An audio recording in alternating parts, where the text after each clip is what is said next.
Ladies and gentlemen, it's the Big Jiu-Jitsu Show. I'm Rob the Lord Humongous. Don't forget, Big Jiu-Jitsu is a member of the Pod Bros Podcast Network. Go to podbros.com. Check out some of those other podcasts you might be interested in. There's some ones that will hit your nerdiness, I suppose, and there's some other ones that might help you with your conspiracy theories. And then also there is another MMA podcast on there, but we're a Jiu-Jitsu podcast, so I think that works out for the best anyways. Don't forget to go to bigjujitsu.com, buy a t-shirt, click the Amazon banner at the top, give me money so I don't be poor. I think that's the best English you're going to get out of me tonight. Normally we would have Jonathan or Sean or I guess even Matt if he's still alive, but nobody's heard from him recently. So today I have one of my students here with me. I have Will Yoder. He's currently a white belt with us, but he's also been doing a lot of no-gi jiu-jitsu as well as combative. So how's it going, Will? Hi, everybody. Now, you said you did a gaming podcast before, so I know you can talk, right? Yeah, I can talk a little bit. I'm just a little bit out of it, It's like fresh out of the match, just getting choked, so my head's not all there. Oh, I hear you. Yeah. So, before we really get into, I don't know, talking about whatever, why don't you give us just a little background on how you got started doing jiu-jitsu or any other martial art you came to find about? So, I don't have the usual background where it's like everybody starts like maybe as a kid or a teenager where they came up and their parents put them in that. I mean, when I was young, maybe around 5 or 6, my dad actually worked with a black belt in karate and he put me in his class and we went for maybe a few weeks, and then after a while he changed locations and it came a little bit harder, and then from there it wasn't really brought back into anything. I was always interested, and it wasn't until I joined the military in 2007 where they actually require you to take some kind of martial arts, otherwise you're just gonna get messed with and twisted around and whatnot. But yeah, from there I was always, wherever we went, I was always trying to find somewhere to go, but there was never the opportunity. If you were trying to do it on post, it was more of like you have to go through the course and then you got to go to the fight house if you want to, but it was always they never made it available or whatnot. There was never a class. Every time there was a confliction with like something going on at work or whatnot, and it wasn't until I went to Korea in 2012 that I was able to go through the course. And from there, I was trying to go it, and then I came to Germany, and then when I got to Germany, it was another time I was trying to find something. I was going through places and other gyms and other pretty much all around Germany trying to plan, and most of the places were either 2 hours away or it conflicted with my schedule, so I wasn't available. And then wasn't until about, I want to say October, November time that there was flyers going around the barracks saying, we're doing combatives classes Tuesdays and Thursday mornings. If you want to come, just come. 6 o'clock. I showed up there, and it was Aiden Zarabi, one of the guys we work with. He was teaching the class. He had like tons of background in martial arts, whether it be taekwondo, jiu-jitsu, and a couple other things, and he was teaching the class. And I was starting with him, and it was mainly just Army combatives, but more of an emphasis on jiu-jitsu. Right. And from there, I was continuing to go to classes, and then I met you in one of the classes, and it was kind of from there, you invited everybody to the class from Monday to Wednesdays at 1800, and from that point, it just became like a regular part of my schedule. I would get off work, go to the gym, work out a little bit, and then I would go roll with you or Tuesday and Thursday mornings. I would wake up, go to PT instead of regular PT, go roll with Aiden, and it just became like 4 days a week doing that, and then started teaching classes on Saturday. Sometimes I'll come with you on Tuesdays and Thursdays, so it's like a regular process, and just really taken over my life for the most part. Oh no, I mean that's like one of the best parts. I mean one of the cool things I remember about being a single man in the barracks doing jiu-jitsu out in there in Virginia was that it was just a quick hop and a jump over to class. But I could do it like 5-6 days a week. It wasn't an issue. There was really nothing holding me back, but so having that opportunity again, like it makes a big difference in your jiu-jitsu. And, just so everybody's aware, we just ended class less than an hour ago, and that includes showering and, icing home. my ribs. Oh, jeez, yeah. So we're a little pooped right now. a little tired. Was that from just like something funky we did, or? It was because it was when me and you were rolling. Like I didn't feel it like any time before that. And me and you were rolling. And I had you in the guard, and I was trying to pull you higher up, and it's just me trying to pull you up, and then you coming down, and I guess it just brought a lot of the weight down to my rib, and then it just, I don't know, it didn't do anything permanent damage. It just made it sore, and it just enough to knock me out of balance. Well, I'd hope it wasn't permanent damage. That'd be kind of awful, actually. If you this is martial arts. Yeah. So I know some of my German students are listening as well. So once again, hopefully, if Toby's listening, I have to say hello, Scheiß Kopfen, and then now he's going to be happy over it. But yeah, Sammy, who's the owner of the other gym I teach at, we had an incident with somebody who got hit in the mouth, and his response was, "This is martial arts," and couldn't be more right. But it's still kind of like, I still feel bad when people get hurt. Oh, yeah. It's still like a big deal to me because, Adam Boyd says, if you break your toys, you can't play with them. I'm not calling you guys my toys, but if you're injured, you can't train. That's what I think I said like at the end. Like, it's better to go home and ice your ribs tonight than try to push through it. And then instead of coming back next week to train, then you're gone for weeks at a time. Well, the thing with me is that everybody always kind of puts that comparison when it comes to like when you're ever training like any type of martial arts or jiu-jitsu or boxing or anything like that. They always come up as like, oh, I don't want to get injured or anything like that. But they're all too ready to go like play basketball or soccer or baseball, football, and it's like these physical sports where there's like a big reputation with like injury and all that kind of stuff, and nobody really bats an eye or anything like that. They're all ready, and like you can go on the court and break an ankle, or you can go on the football field and get a concussion or pull a muscle or anything like that. But then everybody's like, oh, that's just sports or anything like that. But when it comes to martial arts or anything, everybody's like, oh, I don't want to do that. I'm gonna get beaten up. Oh man, I don't want to spar in a controlled environment where the goal is to better myself. I mean, it does, like the way you put it, it never really occurred to me that way, that people are so ready to go play that basketball. I mean, I'm not putting down basketball or anything, but you can't hit anybody yet. But however, unless you run our test. Whatever, man. Hey, I tell you what. Was that the playoff game where the Lakers went into the stands? And No. That was the Pistons and the Pacers, and it was like the fans were getting rowdy. I can't remember who was the other. It was like one of the Pistons players got into Ron Artest's face, and then he got taken out, and he was sitting on the announcement table, and then the fans started throwing stuff at him, and he just jumped up and started attacking people. That was awesome. That's probably, in my opinion, one of the top 5 like moments in just sports history ever. It's just, but we can't say that. That's a disgrace to the sports. We can't say anything about that. Otherwise, it would degrade the sport. Otherwise, I don't give a shit. It was awesome. Like for somebody who loves combat sports, you're telling me that. No, if like occasionally a basketball player is just going to go in the stands and just especially when it's a fan who's trying to buck up on him, yeah. Oh yeah, like he's just going to go out and just hand out justice left and right to people who are talking shit to him. Like that's what I'd like to see. I'm not talking about like guys who barely get touched and throw themselves to the court. Like, but what you're saying with like the injuries and stuff, the majority of injuries we get from guys is not from like, I did push-ups wrong and I injured my shoulders. It was, we were playing basketball, I stepped wrong and I twisted my fucking ankle. Now I'm out for 6 weeks. Yeah. But yet, like, that's okay to them. And if they don't want to do martial arts, which, it's not for everybody. I get that. I try to make it for everybody. But they don't want to do it because there's somebody's actually trying to do something to hurt them.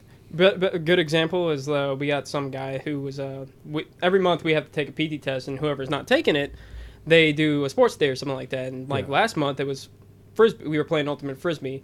I'll take the blame, but like I threw the I threw the frisbee and the wind caught it and it came back, and I had a guy. It was like pretty much because everybody else was trying to like sandbag the whole time. Oh, of course. And it was like maybe 1 or 2 of us on each side of the team trying to play, and then I threw the frisbee and it caught the wind. The one guy who was like the other guy playing, he tried to catch it, and right as he actually tried diving for it.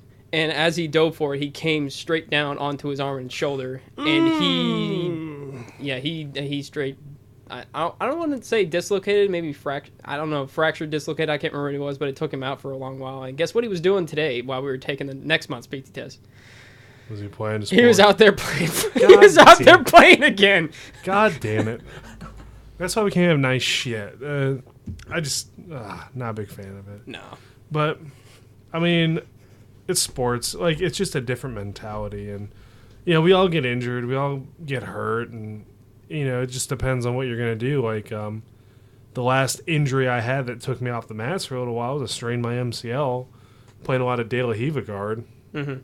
And just being stupid with it, like nobody's gonna counter it, because that was a lesson to me for ego. It was like, these guys are white belts. They probably don't know how to counter De La Riva, so I can work it.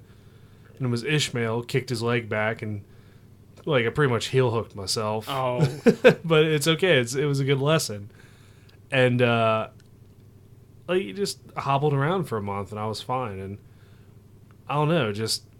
It seems to be something we accept because it's like other sports, everybody talks about people trim your nails. The worst nail accident, I guess the best way to put it, is it came from basketball. And some girl had fingernails like Lady Deathstrike from... her acrylics and everything like that. Oh, Jesus Christ, man. My arms looked like I was trying to end myself. Like, that's how, like, just ate up they were from just nails. But how was she defending you, or what? It's like... I was... dribbling, and she like straight up she cat-clawed you? She cat-clawed me. She was like eagle strike, whoosh, and like fucking swiped my arms, and I was bleeding, and I was like, Jesus Christ, and just asked her if she could possibly trim her nails. Can you like not go Lady Deathstrike on me? Yeah. I was like, just hurting. Everyone's like, what the fuck happened? I'm like, well, she had long fingernails, and she went for the basketball. So have you done any competitions at all, or no. There was the one I was like just like asking about and everything like that. That was like back in, I want to say February time. That was down the combatives. Yeah, that was down in Kaiserslautern, and I was asking about that, but I didn't have enough preparation time or anything like that, so I didn't want to like go down there and kind of get injured or anything like that because I didn't prep for it. Because I thought it was like one of the just like the smaller ones where it's just everybody's in ACUs, sterile ACUs, or pretty much gi, starting from the ground, all that kind of stuff. And then looking more into it, I found out there was more of like an intermediate one where you were using strikes. There was people taking it more seriously than you would say like a casual person would just go down there and it's like, oh, this sucks. Well, I'll take it. I know a little bit all that. It's like, and go down there and it's like there's a bunch of guys like cutting weight and all that and getting ready like legitimately. It's like you see him like stepping on the scale and then jumping off and taking 2 IVs in the arms and getting back on that and everything. But other than that, I haven't really gone into any competition or anything like that. Looking for that one that you were talking about that's up in May, but I got to look more into that. But it's a Naga tournament. It's the German Championships Naga. It's May 28th. It'll be cool because it's been a while since I've seen a Naga. Been to a Naga, and like I want a belt, man. I'm finally at the belt level. I can actually, if I compete, I have the chance of earning. I'm gonna get a belt. Like, no, I have the chance of getting a belt. That's the key word. The chance of getting the belt. You're a contender. I'm a contender. I could be somebody. Instead of what was that? I got a one-way ticket to Palookaville. Is that I was on the waterfront by? Yeah, on the waterfront with the Marlon Brando. Yeah, wow. I could have been I could have been somebody. Yeah. Said I'm not. Yeah, except now sorry for my film degree failure there. I didn't kind of go through with that. No, dude. I mean, there's no... Yeah, I had a very, very couch-driven childhood, so I know a lot about it. Oh, well, there's nothing wrong with that. I mean, you got, like, fucking movies, man. So, best martial arts movie, then. Best martial arts movie? Yeah, let's go through it. I know we're totally ripping off the Concussion Cast. I don't give a shit. I'll tell Trevor he can suck an egg. Oh, yeah. Well, what are we going for? Like, serious, and then there's comical ones. Let's go with serious. Serious ones? Ah, crap. Because I'm trying to think. It's like, I like Undisputed 3 just for for the skill that's inside of it. I can't remember the actor's name. It's Michael J. No, not him. That was the first one, wasn't it? That was the second one. He was Okay. in the second one. The first one was with Vig Rhames and Wesley Snipes. Because Okay. Wesley Snipes plays the inmate that's inside. Vig Rhames is the champion who gets pretty much the Mike Tyson-esque character who get convicted of rape and gets sent to prison and everything like that. And then Except the second instead one, of the United States is in like fucking Siberia or something like that. no, it was because the second one is where Michael J. White. What is it, Michael J. White? Yep. Michael J. White. He goes to prison and then he meets this Russian guy or Eurasian guy in there who's pretty much like a Muay Thai fucking Samba badass inside. Who knows where he got all the training other than just fighting people in the prison, and he fights him. And then the third is where it goes to that guy, and it's like a prequel pretty much. And then he goes and he fights through the championships and everything. And pretty much like the final fight scene is just him and this other guy who, like, if you watch it, it's like you can almost not tell which guy's which until he gets his ass whooped in like the final fight, and then he like wraps it with his cloth and he just starts going to town on the other dude. And like the whole movie itself is like a lot of cheese and all that kind of stuff, but you can go on YouTube and like find all the final fight scenes and see like just how like the choreography and it's just phenomenal when you watch it.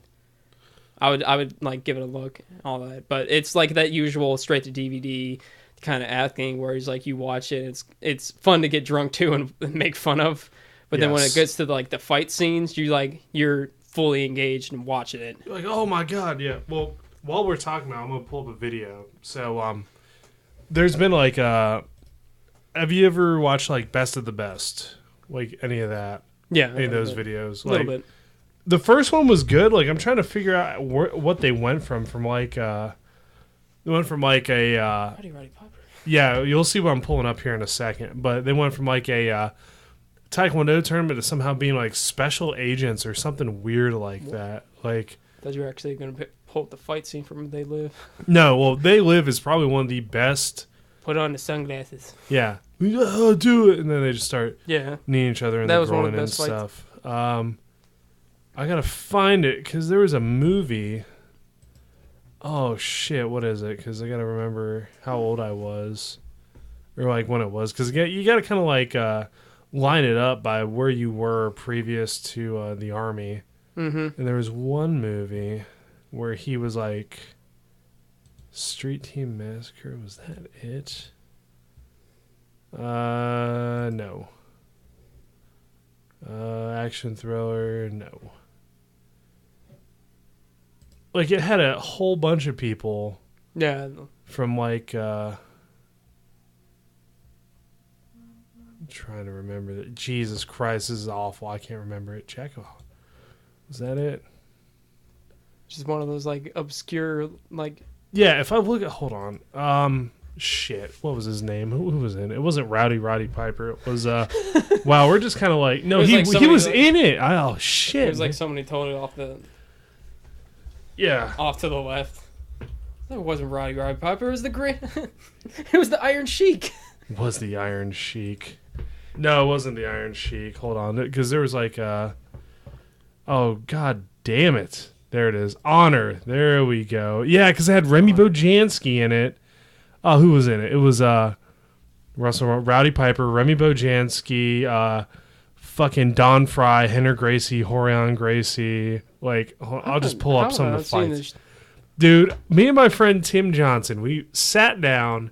He was like, bro, come over. I know you like your Muay Thai. I know you like Jiu-Jitsu. We need to watch this because it has like the Gracies in it and stuff. Oh, okay. And I'm going to pull up. Let's see if they got, like, the final fight scene. Wait, final fight scene. He fights?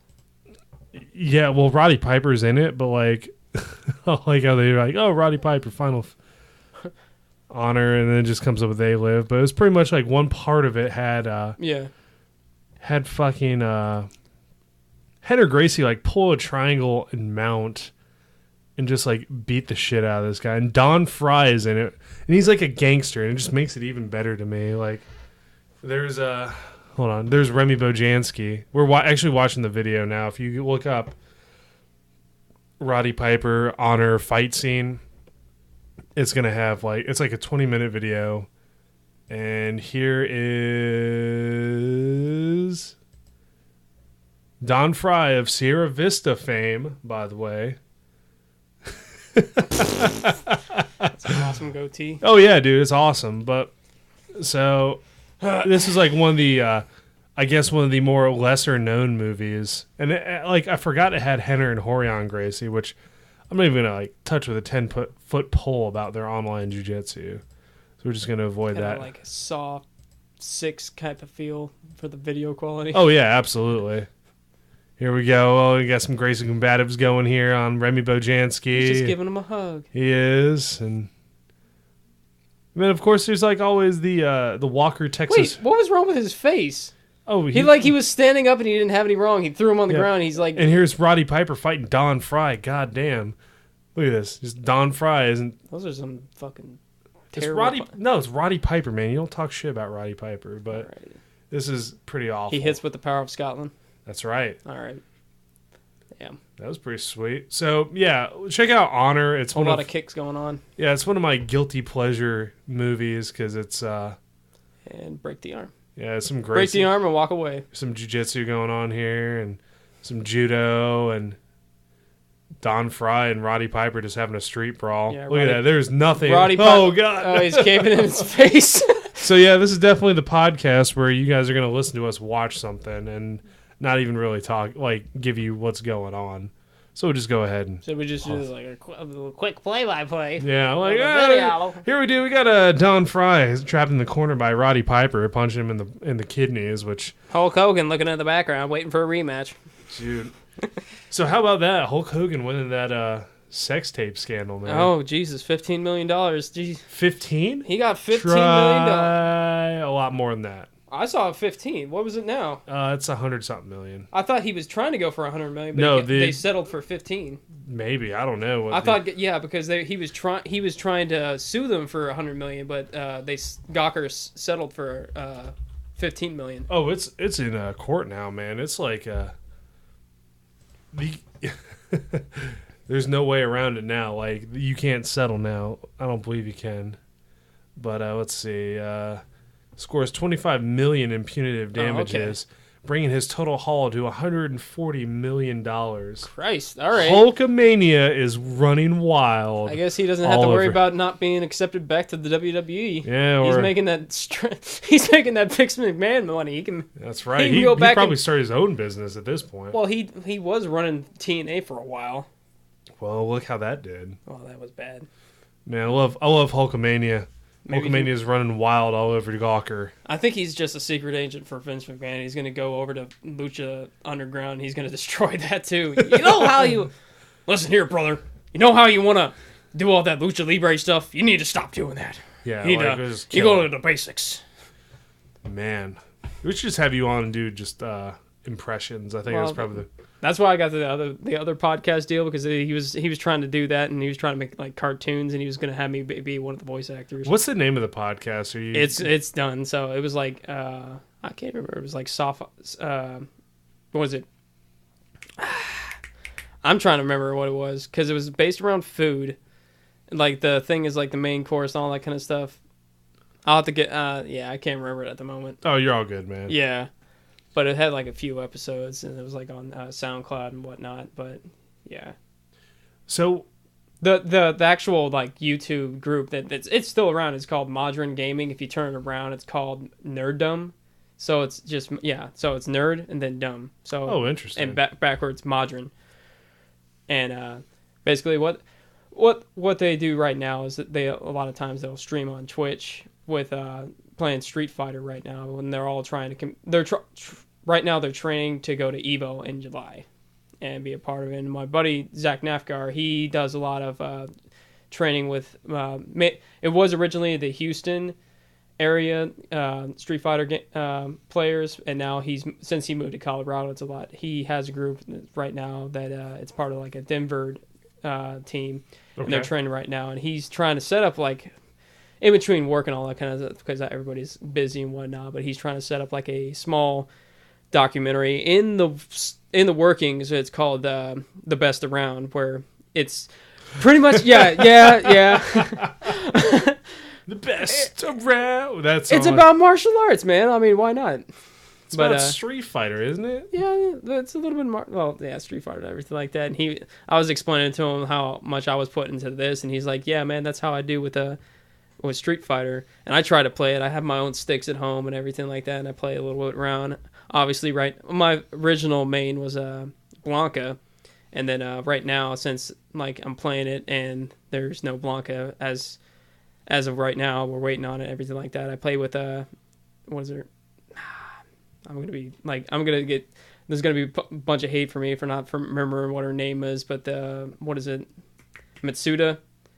You got me lost, man. No, it's her. I can't remember her first name. It's like Matsuda Jiujitsu, and she's like the Brazilian player. Oh yeah, the one Laura, that just came out. Laura, that's right? it. Laura, yeah, she's a jiu-jitsu fighter, and I play with her mainly right now. And it's just, I don't really do a lot of combos. It's just like small jabs, hit, punch. I do fairly well, but it's mainly with the controller while I'm waiting for a new stick for the PS4. But so, how's her ground game?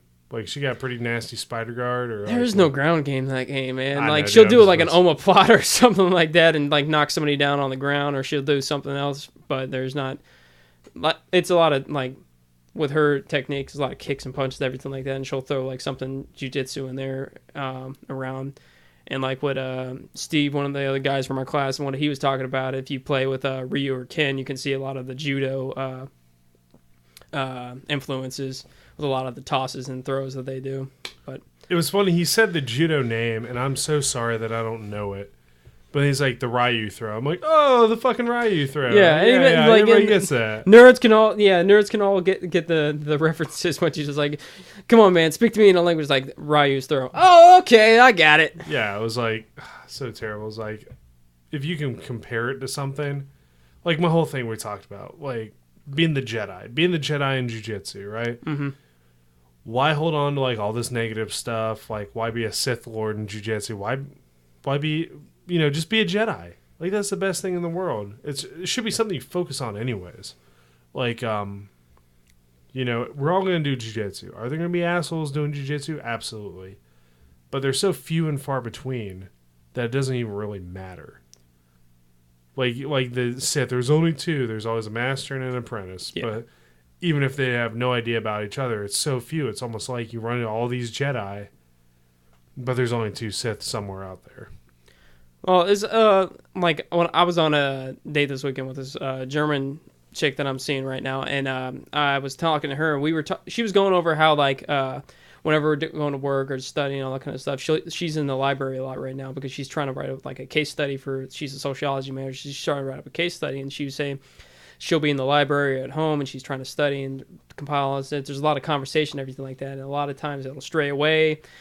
She'll be in the house and she'll be studying there, and like she has a friend who lives in Berlin. She's coming down, she's meeting her, and she's like talking to her, like, I'm trying to learn Russian now, and she's like, oh, I got this Russian book, and like for hours on end they're trying to learn, they're looking through the Russian book, and like she comes down and is like, oh, I got to get back to the paper, or they'll have like these long drawn out discussions about what she's writing about, and then they'll get to the point where she needs to write it down. She's like, what did we just talk about? And I was like explaining, just like, well, that's kind of like why I like doing jiu-jitsu, because jiu-jitsu to me is like it's my form of meditation. You go into it, and when you're in there, that's all you're thinking of. You can't go into, when you're rolling or anything like that, you can't be thinking of anybody else, because if you're in there and you think about, if you just stray away, your thought process strays away a little bit, you'd be like, well, did I remember? And you get choked out. Yeah. And that's why I like it, because from 1830 to whenever we end, everything like that, that's what I'm focusing on. Obviously, if somebody comes over from work or anything like that, and there's an emergency, then I'll be pulled out and everything like that. But while I'm in there, I'm in there. And no, I mean, that's the best part of it. It's all about, like you said. I mean, one of the main things a lot of people talk about is like, well, doesn't it look gay? Like, well, it may look gay to you, but the last thing in my mind when somebody has like a bow and arrow choke in is, oh, excuse me, if you guys haven't noticed, Will and I have been partaking in adult beverages for this podcast, so it kind of like shows up. We're adults. We're adults. We can do that. So, however, one of the things is like I get a lot from is like, dude, that shit looks gay. It's like when somebody has me a bow and arrow choke, the last thing going through my mind is, I wonder if this looks gay or not, as he's on my back trying to put me like out of consciousness. That's like the last thing I really worry about. So I mean, that's like a cool thought about it, is that no matter like what the negative connotation is of jiu-jitsu, I mean, there's one video out there, I'm trying to remember what the TV show was, but it had a lady and it had two of her gay friends, and they were like, I'm gay and that's like really gay. Like, dude, you don't give a shit about it. Like, you really don't care. Yeah. And it's cool. Like, all the bad stuff that happens to you during the day is gone. All the stress you have with you during the day is gone. Like, I could have, my, bosses just breathing down my neck, but after like an hour and a half of jiu-jitsu, I'm good. And that's what's cool about it. It is like some wacky form of meditation. And like before that, whenever I was going into the gym and I was working out, I'd be playing my music and I'd be working out from there. That would be the no form. And you would, if there was ever like a strays, like I would be caught or something like that, being prevented to go there, you would see my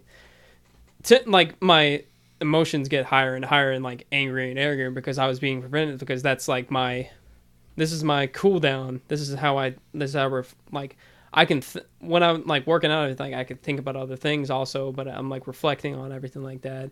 With the jiu-jitsu, I'm like focusing straight on that. So there's like a reflection period, and then like a just centering myself and just focusing, and I can just black everything out. So when I'm not able to do that, you're going to see like a dramatic change in my like attitude for the rest of the time. Like maybe the next day I'm going to be a lot angrier than I was the day before because I wasn't allowed to do that. So yeah, I mean, and that's what Chelsea sees about me as well, is that if I don't do jiu-jitsu, I get a little crazy, and it really does affect who I am. And I like being Rob, like laid back Rob, whether it's in my job, whether it's in my personal life, like no matter what it is. It's just something that, and we could do the whole like, oh, jiu-jitsu saved my life, outstanding. Jiu-jitsu saved your life. From what? Like, from what? I think it's an overplayed phrase, honestly. Yeah. Unless you're like legitimately, like there's a lot of stuff going on with Mission 22. And by the way, keep your eyes open for something that might be showing up in Mission 22 for Big Jiu-Jitsu. But other than that, like, oh, I was trying to find something to do and jiu-jitsu saved my life. Like, I don't know, man. I think some of it's a little played out. And I think jiu-jitsu can change your life, though. Yeah. I think that's the main focus. And jiu-jitsu can supplement your life. And jiu-jitsu can add to your life. And jiu-jitsu can help you, like, form all these friendships and stuff. Like, on the mats, man, where else are you going to find a group of people from all different walks of life trying to beat the shit out of each other? And then go home and then be like cool best friends. Yeah. Like something that strikes me is, let's go for an example. Like we're both NCOs, right? Yeah. For those of you who don't understand, it's a non-commissioned officer in the Army. So Will and I were both sergeants, right? Going the level of sergeant. He and I roll. We're just the same people, and we could have somebody come in who's an officer, like captain, major, doesn't matter. We're on the same level, or he could come in and be a white belt, and me and Will have experience, and we have to teach him. On the mat, we're all the same. And that's something that I really, really enjoy about it. It's not that I get to be like, oh, I'm Rob. I'm the fucking purple belt out here.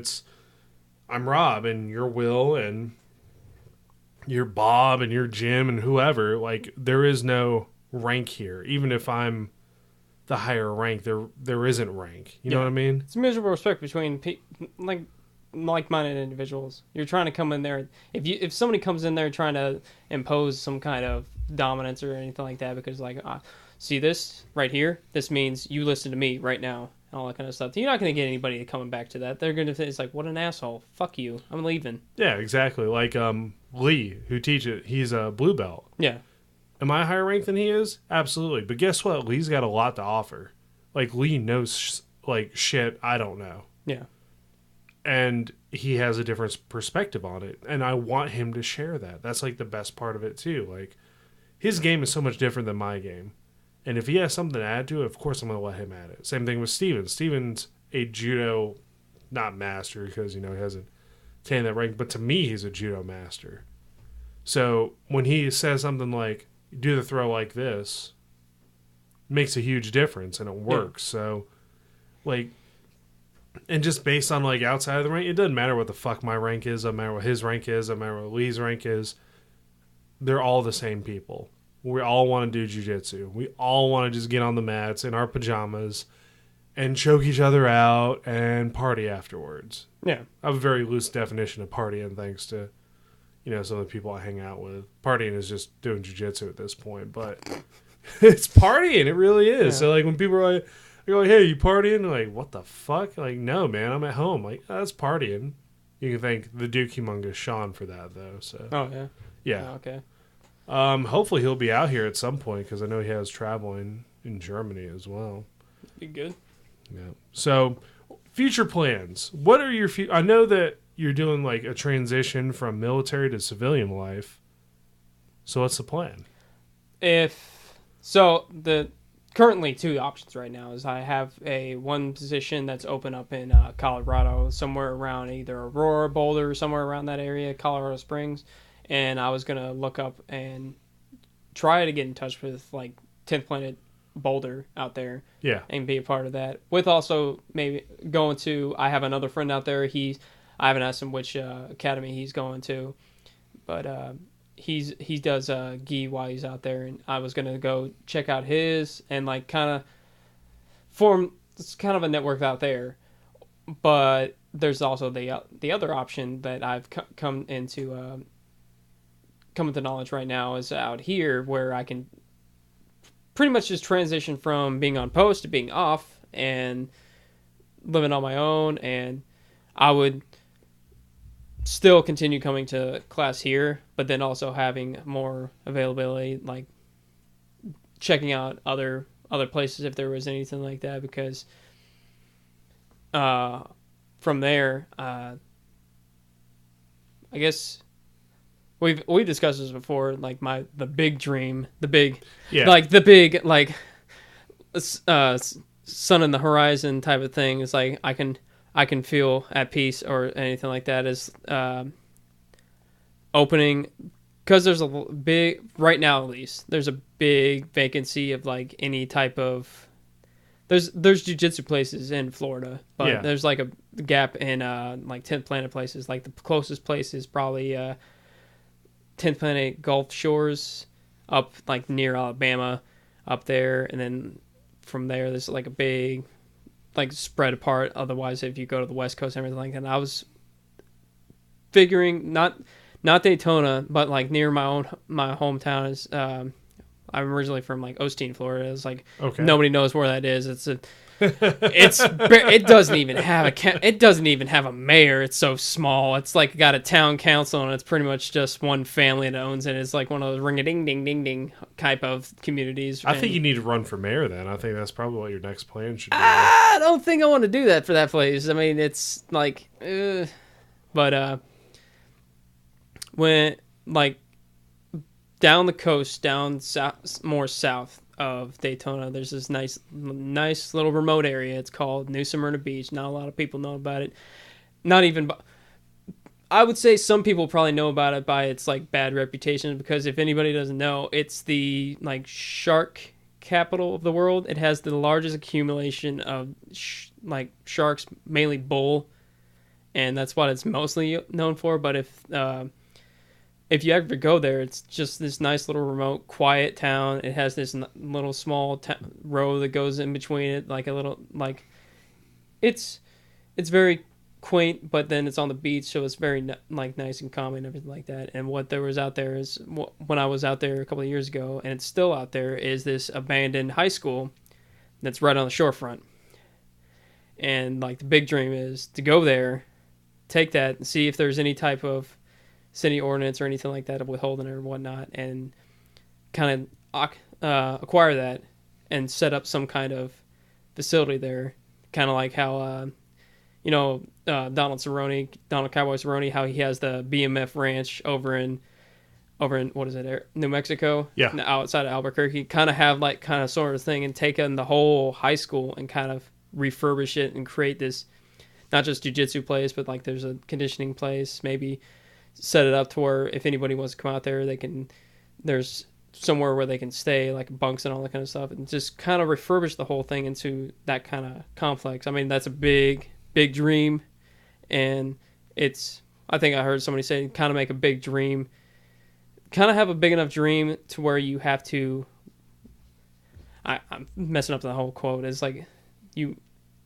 have to, I'm going to fall out of it, because I can't remember what the whole quote is, like, just basically dream big. And that's what I'm thinking of running. I can't remember. I'm butchering it right now because it's like a lot of things have been lost in my head from tonight and everything. But that's what I want to pretty much end at, and just have that, and then from there, kind of, I don't know, just see from there for the most part. Just kind of take it where it goes. Yeah, take it where it goes. Like if I ever make it to that point, I would be like, I'm good right here. Yeah. If I wanted to, now I'm not saying from this point till that point there won't be something new that comes up, but from right now where I'm at, I think that would be like where I'd be happy with. No, I think it's pretty realistic, and like it's realistic, but a goal at the same time that you're like, oh shit, like I've really got to plan this out. You know, you can't just be like, oh, what's my goal to go eat? Like Taco Bell tomorrow, like whatever. You don't have to plan that out. But I mean, like, having a goal that is kind of scary is kind of cool as well. Yeah. So, before we end our podcast, is there anybody you want to give a shout out to, or just want to say hello to? I'd like to say hello to everybody that goes to V-Spot and MWR Fitness Center. Everybody out there that comes to class. Any names and big ones. Saying that I'm wearing the shirt, I might as well say if they ever watch it, it's like Eddie Bravo, Joe Rogan, all those guys. But I don't know. That's probably thinking it big, but they probably may watch it or listen to it at some point. I sure hope so. Yeah, I sure hope so. I mean, dream big, right? That's right. Hopefully Eddie Bravo's listening to this, because we've already messaged him to come on the show. But, oh, yeah. I mean, maybe that'll give him a little kick in the butt. So, Will, I really do appreciate you coming in. I know it was kind of a last-minute thing to come in and talk about jiu-jitsu on our show. Did we even really talk about jiu-jitsu, or did we just kind of watch Roddy Piper fight Don Fry? We talked a little bit about it. I mean, this is the first date. I mean, you're not going to get my pants off this time, but yeah. All right, creepy as fuck. So we'll keep the podcast going. But Will, really do appreciate it. Thank you, and we definitely will have you on again, just because it's good to hear from. Like I said, we like talking to the big names. We also like talking to people who make jiu-jitsu what it is, the people who want to keep doing it, the people who are in there every day on the mats and putting it all out there, and kind of just feeling like jiu-jitsu. Feeling jiu-jitsu? Is that even really a good thing? Let me rephrase that. More like doing jiu-jitsu. Yeah. So we like hearing from people like that. So, ladies and gentlemen, once again, this has been the Big Jiu-Jitsu Show, member of the Pod Bros Podcast Network. Go check those podcasts out at podbros.com. Don't forget to go to bigjujitsu.com, buy a t-shirt, click on the banner from Amazon, because look, you're going to buy stuff for Easter. It's probably a little late now because it's Wednesday, but you're going to buy stuff for family members. So just buy it through the Amazon banner at the top. Help give us some money, and that way I won't have to eat ramen noodles for the rest of my life. And don't forget to like our Facebook page, facebook.com/bigjujitsu, our new Instagram page, @bigjujitsu, and don't forget at our Twitter at bigjujitsu. Once again, I'm Rob the Lord Humongous, and we'll catch you all next time.